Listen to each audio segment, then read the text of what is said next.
اللهم صل على محمد وعلى آله وصحبه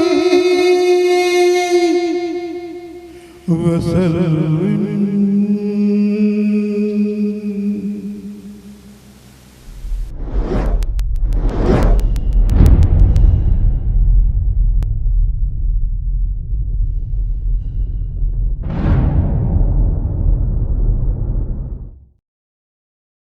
بسم اللہ الرحمن الرحیم. شروع اللہ کا نام لے کر جو بڑا مہربان نہایت رحم والا ہے. ابن شہاب نے بیان کیا، انہیں عروہ بن زبیر نے خبر دی، انہوں نے خلیفہ مروان اور مسعود بن مخرمہ رضی اللہ عنہ سے سنا. یہ دونوں حضرات اصحاب رسول اللہ صلی اللہ علیہ وسلم سے خبر دیتے تھے کہ جب سہیل بن عمرو نے حدیبیہ میں کفار قریش کی طرف سے معاہدہ صلح لکھوایا تو جو شرائط نبی کریم کے سامنے سہیل نے رکھی تھیں ان میں یہ شرط بھی تھی کہ ہم میں سے کوئی بھی شخص اگر آپ کے یہاں فرار ہو کر چلا جائے، خواہ وہ آپ کے دین پر ہی کیوں نہ ہو، تو آپ کو اسے ہمارے حوالے کرنا ہوگا. مسلمان یہ شرط پسند نہیں کر رہے تھے اور اس پر انہیں دکھ ہوا تھا، لیکن سہیل نے اس شرط کے بغیر صلح قبول نہ کی. آخر حضرت صلی اللہ علیہ وسلم نے اسی شرط پر صلح نامہ لکھوا لیا. اتفاق سے اسی دن ابو جندل رضی اللہ عنہ کو جو مسلمان ہو کر آیا تھا معاہدے کے تحت بادل ناخواستہ ان کے والد سہیل بن عمرو کے حوالے کر دیا گیا. اسی طرح مدت صلح میں جو مرد بھی حضرت صلی اللہ علیہ وسلم کی خدمت میں مکے سے بھاگ کر آیا، آپ نے اسے ان کے حوالے کر دیا، خواہ وہ مسلمان ہی کیوں نہ رہا ہو. لیکن چند ایمان والی عورتیں بھی ہجرت کر کے آ گئی تھیں. ام کلثوم بنت عقبہ بن ابی معیط رضی اللہ عنہا بھی ان میں شامل تھیں جو اسی دن مکے سے نکل کر آپ کی خدمت میں آئی تھیں. وہ جوان تھیں اور جب ان کے گھر والے آئے اور رسول اللہ صلی اللہ علیہ وسلم سے ان کی واپسی کا مطالبہ کیا تو آپ نے انہیں ان کے حوالے نہیں فرمایا، بلکہ عورتوں کے متعلق اللہ تعالیٰ سورہ ممتحنہ میں ارشاد فرما چکا تھا کہ جب مسلمان عورتیں تمہارے یہاں ہجرت کر کے پہنچیں تو پہلے تم ان کا امتحان لے لو. یوں تو ان کے ایمان کے متعلق جاننے والا اللہ تعالیٰ ہی ہے. اللہ تعالیٰ کے اس ارشاد تک کہ کفار و مشرکین ان کے لیے حلال نہیں ہیں. صحیح بخاری حدیث نمبر 2711 2712. عروہ نے کہا کہ مجھے عائشہ رضی اللہ عنہا نے خبر دی کہ رسول کریم صلی اللہ علیہ وسلم ہجرت کرنے والی عورتوں کا اس آیت کی وجہ سے امتحان لیا کرتے تھے. اے مسلمانوں، جب تمہارے یہاں مسلمان عورتیں ہجرت کر کے آئیں تو تم ان کا امتحان لے لو، غفور الرحیم تک. عروہ نے کہا کہ حضرت عائشہ رضی اللہ عنہا نے کہا کہ ان عورتوں سے جو اس شرط کا اقرار کر لیتی تو رسول اللہ صلی اللہ علیہ وسلم فرماتے کہ میں نے تم سے بیعت کی. آپ صرف زبان سے بیعت کرتے تھے. قسم اللہ کی، بیعت کرتے وقت آپ کے ہاتھ نے کسی بھی عورت کے ہاتھ کو کبھی نہیں چھوا، بلکہ آپ صرف زبان سے بیعت لیا کرتے تھے. صحیح بخاری حدیث نمبر 2713. زیاد بن علاقہ نے بیان کیا کہ میں نے جریر رضی اللہ عنہ سے سنا، آپ بیان کرتے تھے کہ میں نے رسول اللہ صلی اللہ علیہ وسلم سے بیعت کی تو آپ نے مجھ سے ہر مسلمان کے ساتھ خیر خواہی کرنے کی شرط پر بیعت کی تھی. صحیح بخاری حدیث نمبر 2714.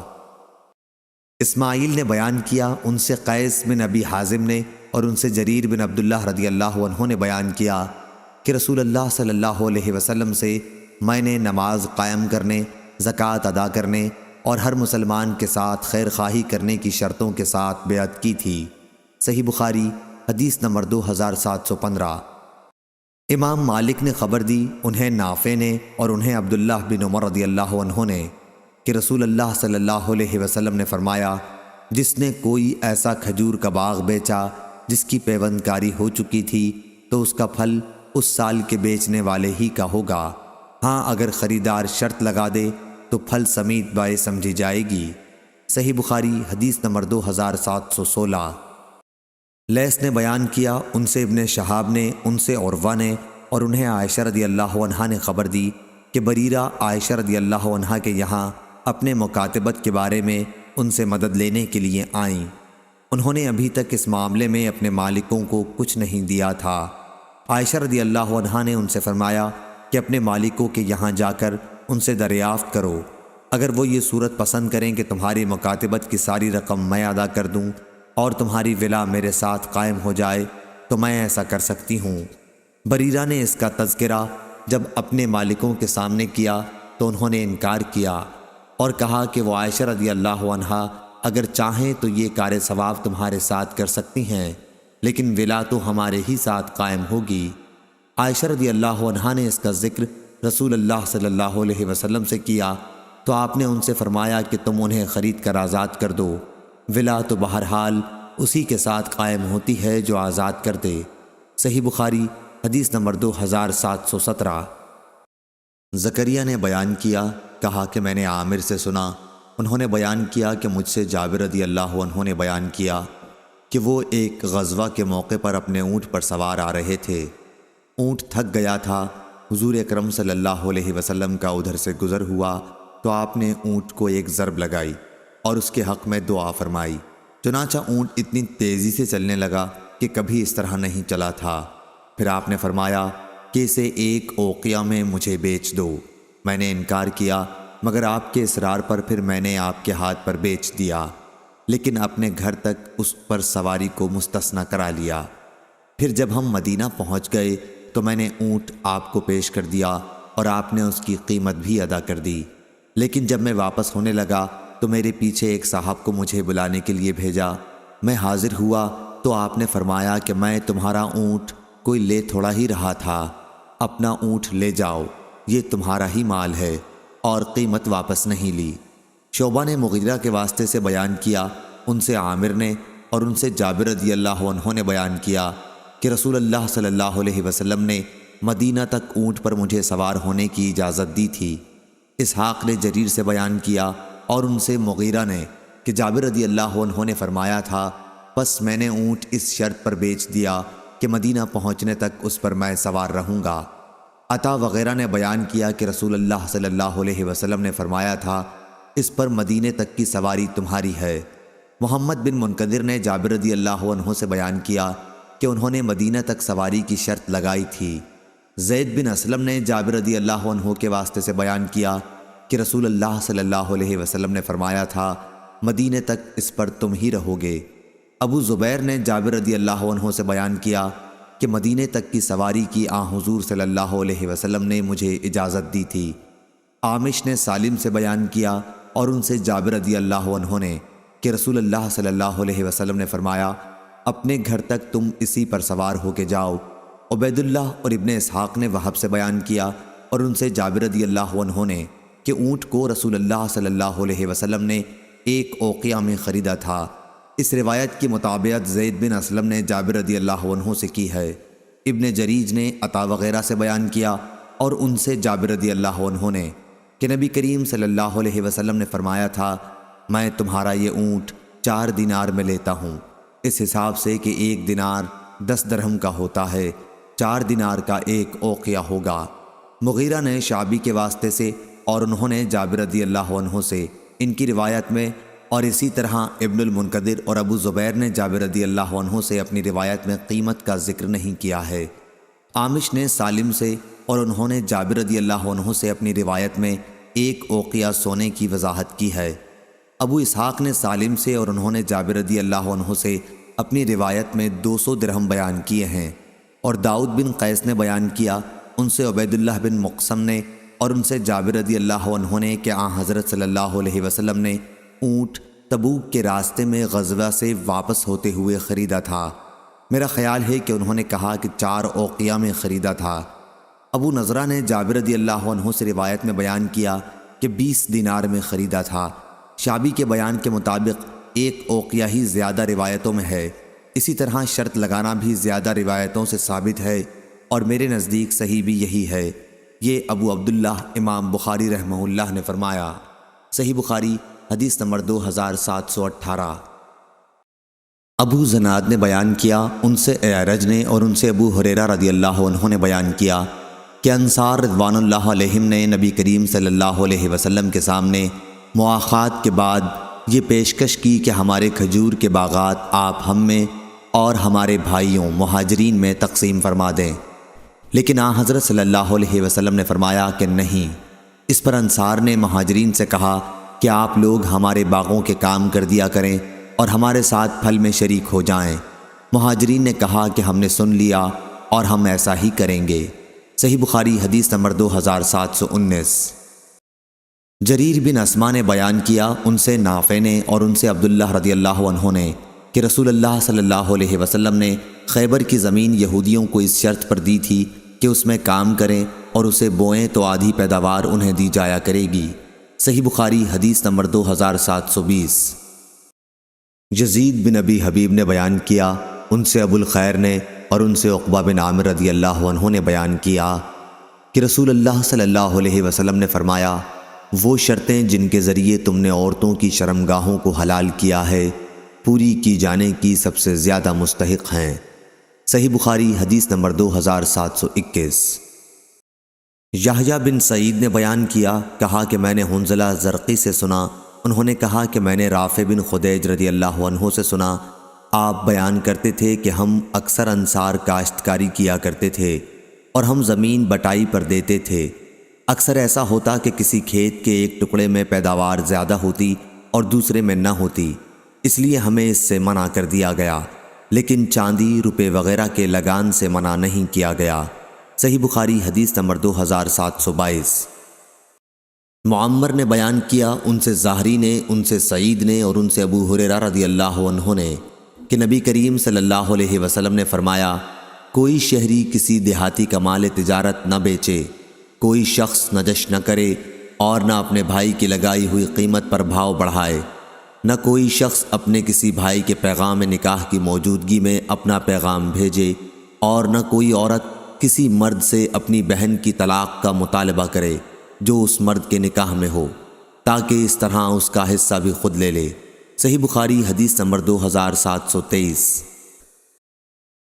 زید بن خالد جہنی رضی اللہ عنہ نے بیان کیا کہ ایک دیہاتی صحابی رسول اللہ صلی اللہ علیہ وسلم کی خدمت میں حاضر ہوئے اور کہا کہ یا رسول اللہ صلی اللہ علیہ وسلم، میں آپ سے اللہ کا واسطہ دے کر کہتا ہوں کہ آپ میرا فیصلہ کتاب اللہ سے کر دیں۔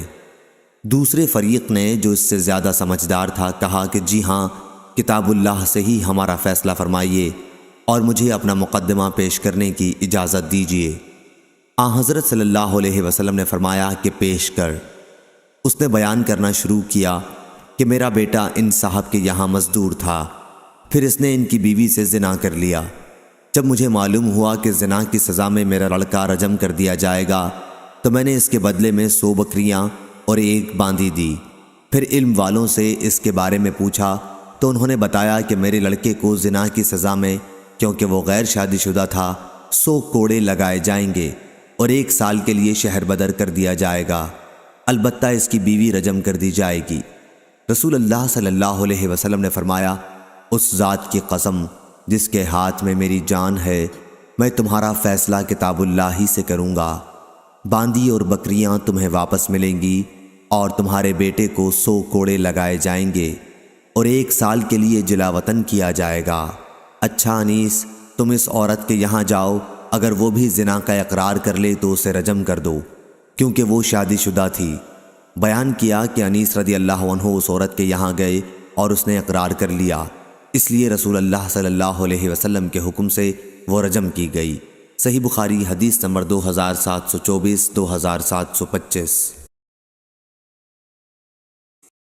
عبد الواحد بن ایمن مکی نے بیان کیا، ان سے ان کے باپ نے بیان کیا کہ میں عائشہ رضی اللہ عنہا کی خدمت میں حاضر ہوا تو آپ نے بتلایا کہ بریرہ رضی اللہ عنہا میرے یہاں آئیں، انہوں نے کتابت کا معاملہ کر لیا تھا۔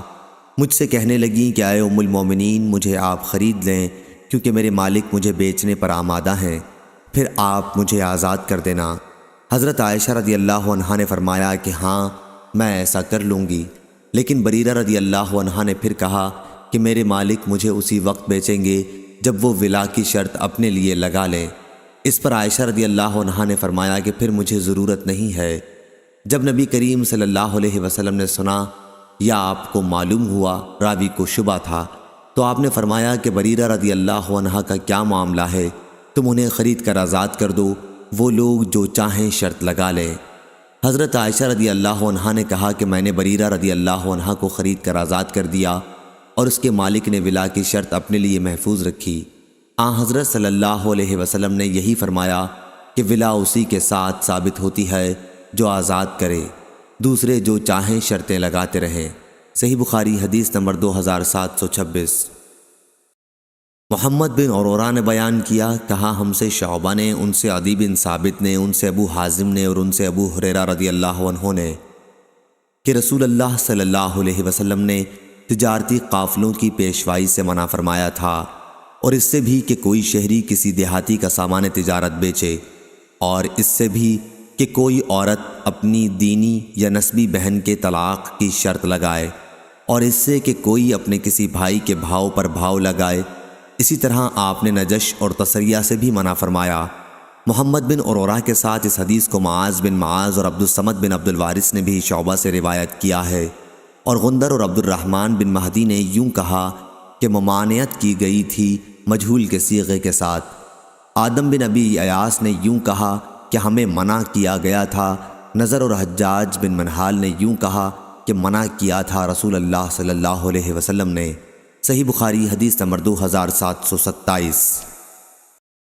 عمرو بن دینار نے خبر دی سعید بن جبیر سے، اور ان میں ایک دوسرے سے زیادہ بیان کرتا ہے۔ ابن جریج نے کہا مجھ سے یہ حدیث یعلی اور عمرو کے سوا اوروں نے بھی بیان کی۔ وہ سعید بن جبیر سے روایت کرتے ہیں کہ ہم ابن عباس رضی اللہ عنہ کی خدمت میں حاضر تھے۔ انہوں نے کہا کہ مجھ سے ابی بن کعب رضی اللہ عنہ نے بیان کیا۔ انہوں نے کہا کہ رسول اللہ صلی اللہ علیہ وسلم نے فرمایا، خضر سے جو جا کر ملے تھے وہ موسیٰ علیہ السلام تھے۔ پھر آخر تک حدیث بیان کی کہ خضر علیہ السلام نے موسیٰ علیہ السلام سے کہا، کیا میں آپ کو پہلے ہی نہیں بتا چکا تھا کہ آپ میرے ساتھ صبر نہیں کر سکتے؟ موسیٰ علیہ السلام کی طرف سے پہلا سوال تو بھول کر ہوا تھا، بیچ کا شرط کے طور پر، اور تیسرا جان بوجھ کر ہوا تھا۔ آپ نے خضر علیہ السلام سے کہا تھا کہ میں جس کو بھول گیا آپ اس میں مجھ سے مواخذہ نہ کیجیے اور نہ میرا کام مشکل بناؤ۔ دونوں کو ایک لڑکا ملا جسے خضر علیہ السلام نے قتل کر دیا۔ پھر وہ آگے بڑھے تو انہیں ایک دیوار ملی جو گرنے والی تھی، لیکن خضر نے اسے درست کر دیا۔ ابن عباس رضی اللہ عنہ نے وراءہم ملک کے بجائے امامہم ملک پڑھا ہے۔ صحیح بخاری حدیث نمبر 2728۔ امام مالک نے بیان کیا، انہوں نے ہشام بن عروہ سے، ان سے ان کے والد نے اور ان سے عائشہ رضی اللہ عنہا نے بیان کیا کہ میرے پاس بریرہ رضی اللہ عنہا آئیں اور کہنے لگیں کہ میں نے اپنے مالک سے 9 اوقیہ چاندی پر مکاتبت کر لی ہے، ہر سال 1 اوقیہ دینا ہوگا، آپ بھی میری مدد کیجیے۔ عائشہ رضی اللہ عنہا نے فرمایا کہ اگر تمہارے مالک چاہیں تو میں ایک دم انہیں اتنی قیمت ادا کر سکتی ہوں، لیکن تمہاری ولا میرے ساتھ قائم ہوگی۔ بریرہ رضی اللہ عنہا اپنے مالکوں کے یہاں گئیں اور ان سے اس صورت کا ذکر کیا، لیکن انہوں نے ولا کے لیے انکار کیا۔ جب وہ ان کے یہاں سے واپس ہوئیں تو رسول اللہ صلی اللہ علیہ وسلم بھی تشریف فرما تھے۔ انہوں نے کہا کہ میں نے اپنے مالکوں کے سامنے یہ صورت رکھی تھی، لیکن وہ کہتے تھے کہ ولا انہی کے ساتھ قائم رہے گی۔ نبی کریم صلی اللہ علیہ وسلم نے بھی یہ بات سنی، اور حضرت عائشہ رضی اللہ عنہا نے آپ کو صورتحال سے آگاہ کیا۔ آپ نے فرمایا کہ تو انہیں خرید لے اور انہیں ولا کی شرط لگانے دے، ولا تو اسی کے ساتھ قائم ہو سکتی ہے جو آزاد کرے۔ چنانچہ عائشہ رضی اللہ عنہا نے ایسا ہی کیا۔ پھر رسول اللہ صلی اللہ علیہ وسلم صحابہ میں گئے اور اللہ تعالیٰ کی حمد و ثنا کے بعد فرمایا کہ کچھ لوگوں کو کیا ہو گیا ہے کہ وہ ایسی شرطیں لگاتے ہیں جن کا کوئی پتہ کتاب اللہ میں نہیں ہے۔ ایسی کوئی بھی شرط جس کا پتہ کتاب اللہ میں نہ ہو باطل ہے، خواہ 100 شرطیں کیوں نہ لگا لی جائیں۔ اللہ کا فیصلہ ہی حق ہے اور اللہ کی شرطیں ہی پائیدار ہیں، اور ولا تو اسی کو ملے گی جو آزاد کرے گا۔ صحیح بخاری حدیث نمبر 2729۔ امام مالک نے خبر دی نافع سے، اور ان سے عبداللہ بن عمر رضی اللہ عنہ نے کہا کہ جب ان کے ہاتھ پاؤں خیبر والوں نے توڑ ڈالے تو عمر رضی اللہ عنہ خطبہ دینے کے لیے کھڑے ہوئے۔ آپ رضی اللہ عنہ نے فرمایا کہ رسول اللہ صلی اللہ علیہ وسلم نے جب خیبر کے یہودیوں سے ان کی جائیداد کا معاملہ کیا تھا تو آپ صلی اللہ علیہ وسلم نے فرمایا تھا کہ جب تک اللہ تعالیٰ تمہیں قائم رکھے ہم بھی قائم رکھیں گے۔ اور عبداللہ بن عمر وہاں اپنے اموال کے سلسلے میں گئے تو رات میں ان کے ساتھ مار پیٹ کا معاملہ کیا گیا جس سے ان کے پاؤں ٹوٹ گئے۔ خیبر میں ان کے سوا اور کوئی ہمارا دشمن نہیں، وہی ہمارے دشمن ہیں اور انہی پر ہمیں شبہ ہے، اس لیے میں انہیں جلا وطن کر دینا ہی مناسب جانتا ہوں۔ جب عمر رضی اللہ عنہ نے اس کا پختہ ارادہ کر لیا تو بنو ابی حقیق ایک یہودی خاندان کا ایک شخص تھا آیا اور کہا یا امیر المومنین کیا آپ ہمیں جلا وطن کر دیں گے؟ حالانکہ محمد صلی اللہ علیہ وسلم نے ہمیں یہاں باقی رکھا تھا اور ہم سے جائیداد کا ایک معاملہ بھی کیا تھا اور اس کی ہمیں خیبر میں رہنے دینے کی شرط بھی آپ نے لگائی تھی۔ عمر رضی اللہ عنہ نے اس پر فرمایا کیا تم یہ سمجھتے ہو کہ میں رسول اللہ صلی اللہ علیہ وسلم کا فرمان بھول گیا ہوں؟ جب حضور صلی اللہ علیہ وسلم نے کہا تھا کہ تمہارا کیا حال ہوگا جب تم خیبر سے نکالے جاؤ گے اور تمہارے اونٹ تمہیں راتوں رات لیے پھریں گے؟ اس نے کہا یہ تو ابو القاسم حضور صلی اللہ علیہ وسلم کا ایک مذاق تھا۔ عمر رضی اللہ عنہ نے فرمایا خدا کے دشمن تم نے جھوٹی بات کہی۔ چنانچہ عمر رضی اللہ عنہ نے انہیں شہر بدر کر دیا اور ان کے پھلوں کی کچھ نقد قیمت، کچھ مال اور اونٹ اور دوسرے سامان یعنی کجاوے اور رسیوں کی صورت میں ادا کر دی۔ اس کی روایت حماد بن سلمہ نے عبید اللہ سے نقل کی ہے جیسا کہ مجھے یقین ہے، نافع سے، اور انہوں نے ابن عمر رضی اللہ عنہ سے، اور انہوں نے عمر رضی اللہ عنہ سے، اور انہوں نے نبی کریم صلی اللہ علیہ وسلم سے مختصر طور پر۔ صحیح بخاری حدیث نمبر 2730۔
عقیل نے ظاہری سے بیان کیا، ان سے عروہ نے اور ان سے عائشہ رضی اللہ عنہا نے کہ رسول اللہ صلی اللہ علیہ وسلم عورتوں کا جو مکے سے مسلمان ہونے کی وجہ سے ہجرت کر کے مدینہ آتی تھیں امتحان لیتے تھے۔ ظاہری نے بیان کیا کہ ہم تک یہ روایت پہنچی ہے کہ جب اللہ تعالیٰ نے یہ آیت نازل فرمائی کہ مسلمان وہ سب کچھ ان مشرکوں کو واپس کر دیں جو انہوں نے اپنی ان بیویوں پر خرچ کیا ہو جو اب مسلمان ہو کر ہجرت کر کے آئی ہیں، اور مسلمانوں کو حکم دیا کہ کافر عورتوں کو اپنے نکاح میں نہ رکھیں، تو عمر رضی اللہ عنہ نے اپنی 2 بیویوں قریبہ بنت ابی امیہ اور ایک جرول خزائی کی لڑکی کو طلاق دے دی۔ بعد میں قریبہ سے معاویہ رضی اللہ عنہ نے شادی کر لی تھی، کیونکہ اس وقت معاویہ مسلمان نہیں ہوئے تھے، اور دوسری بیوی سے ابو جہم نے شادی کر لی تھی، لیکن جب کفار نے مسلمانوں کے ان اخراجات کو ادا کرنے سے انکار کیا جو انہوں نے اپنی کافرہ بیویوں پر کیے تھے، تو اللہ تعالیٰ نے یہ آیت نازل فرمائی، اور تمہاری بیویوں میں سے کوئی کافروں کے یہاں چلی گئی تو وہ معاوضہ تم خود ہی لے لو۔ یہ وہ معاوضہ تھا جو مسلمان کفار میں سے اس شخص کو دیتے جس کی بیوی ہجرت کر کے مسلمان ہونے کے بعد کسی مسلمان کے نکاح میں آ گئی ہو۔ پس اللہ نے اب یہ حکم دیا کہ جس مسلمان کی بیوی مرتد ہو کر کفار کے یہاں چلی جائے، اس کے مہر و نفقہ کے اخراجات ان کفار کی عورتوں کے مہر سے ادا کر دیے جائیں جو ہجرت کر کے آ گئی ہیں اور کسی مسلمان نے ان سے نکاح کر لیا ہے، اگرچہ ہمارے پاس اس کا کوئی ثبوت نہیں کہ کوئی مہاجرہ بھی ایمان کے بعد مرتد ہوئی ہوں، اور ہمیں یہ روایت بھی معلوم ہوئی کہ ابو بصیر بن اسید ثقفی رضی اللہ عنہ جب نبی کریم صلی اللہ علیہ وسلم کی خدمت میں مومن و مہاجر کی حیثیت سے معاہدے کی مدت کے اندر ہی حاضر ہوئے تو اخنس بن شریق نے نبی کریم صلی اللہ علیہ وسلم کو ایک تحریر لکھی جس میں اس نے ابو بصیر رضی اللہ عنہ کی واپسی کا مطالبہ آپ سے کیا تھا۔ پھر انہوں نے حدیث پوری بیان کی۔ صحیح بخاری حدیث نمبر 2733۔ عبد الرحمن بن حرمز نے بیان کیا، ان سے ابو ہریرہ رضی اللہ عنہ نے بیان کیا کہ رسول اللہ صلی اللہ علیہ وسلم نے ایک شخص کا ذکر کیا جنہوں نے بنی اسرائیل کے کسی دوسرے شخص سے 1000 اشرفی قرض مانگا اور اس نے ایک مقررہ مدت تک کے لیے دے دیا، اور عبداللہ بن عمر اور عطا بن ابی رباح رضی اللہ عنہ نے کہا کہ اگر قرض کی ادائیگی کے لیے کوئی مدت مقرر کی جائے تو یہ جائز ہے۔ صحیح بخاری حدیث نمبر 2734۔ سفیان بن آئینہ نے بیان کیا یحییٰ بن سعید انصاری سے، ان سے عمرہ نے اور ان سے عائشہ رضی اللہ عنہا نے بیان کیا کہ بریرہ رضی اللہ عنہا اپنی مکاتبت کے سلسلے میں ان سے مدد مانگنے آئیں تو انہوں نے کہا کہ اگر تم چاہو تمہارے مالکوں کو پوری قیمت دے دوں اور تمہاری ولا میرے ساتھ قائم ہوگی۔ پھر جب رسول اللہ صلی اللہ علیہ وسلم تشریف لائے تو آپ سے میں نے اس کا ذکر کیا۔ آپ نے فرمایا انہیں تو خرید لے اور آزاد کر دے، ولا تو بہرحال اسی کے ساتھ قائم ہوگی جو آزاد کر دے۔ پھر رسول اللہ صلی اللہ علیہ وسلم منبر پر تشریف لائے اور فرمایا ان لوگوں کو کیا ہو گیا ہے جو ایسی شرطیں لگاتے ہیں جن کا کوئی پتہ کتاب اللہ میں نہیں ہے۔ جس نے بھی کوئی ایسی شرط لگائی جس کا پتہ کتاب اللہ میں نہ ہو تو خواہ ایسی 100 شرطیں لگا لے، ان سے کچھ فائدہ نہ اٹھائے گا۔ صحیح بخاری حدیث نمبر 2735۔ ابو زناد نے بیان کیا، ان سے اعرج نے اور ان سے ابو ہریرہ رضی اللہ عنہ نے کہ رسول اللہ صلی اللہ علیہ وسلم نے فرمایا اللہ تعالیٰ کے 99 نام ہیں، یعنی 1 کم 100۔ جو شخص ان سب کو محفوظ رکھے گا وہ جنت میں داخل ہوگا۔ صحیح بخاری حدیث نمبر 2736۔ نافع نے خبر دی، انہیں ابن عمر رضی اللہ عنہ نے کہ عمر بن خطاب رضی اللہ عنہ کو خیبر میں ایک قطع زمین ملی تو آپ رسول اللہ صلی اللہ علیہ وسلم کی خدمت میں مشورے کے لیے حاضر ہوئے اور عرض کیا یا رسول اللہ مجھے خیبر میں ایک زمین کا ٹکڑا ملا ہے، اس سے بہتر مال مجھے اب تک کبھی نہیں ملا تھا، آپ اس کے متعلق کیا حکم فرماتے ہیں؟ آپ نے فرمایا کہ اگر جی چاہے تو اصل زمین میں اپنی ملکیت میں باقی رکھ اور پیداوار صدقہ کر دے۔ ابن عمر رضی اللہ عنہ نے بیان کیا کہ پھر عمر رضی اللہ عنہ نے اس کو اس شرط کے ساتھ صدقہ کر دیا کہ نہ اسے بیچا جائے گا، نہ اس کا ہبہ کیا جائے گا اور نہ اس میں وراثت چلے گی۔ اسے آپ نے محتاجوں کے لیے، رشتہ داروں کے لیے اور غلام آزاد کرانے کے لیے، اللہ کے دین کی تبلیغ اور اشاعت کے لیے اور مہمانوں کے لیے صدقہ وقف کر دیا، اور یہ کہ اس کا متولی اگر دستور کے مطابق اس میں سے اپنی ضرورت کے مطابق وصول کر لے یا کسی محتاج کو دے دے تو اس پر کوئی الزام نہیں۔ ابن عون نے بیان کیا کہ جب میں نے اس حدیث کا ذکر ابن سیرین سے کیا تو انہوں نے فرمایا کہ متولی اس میں سے مال جمع کرنے کا ارادہ نہ رکھتا ہو۔ صحیح بخاری حدیث نمبر 2737۔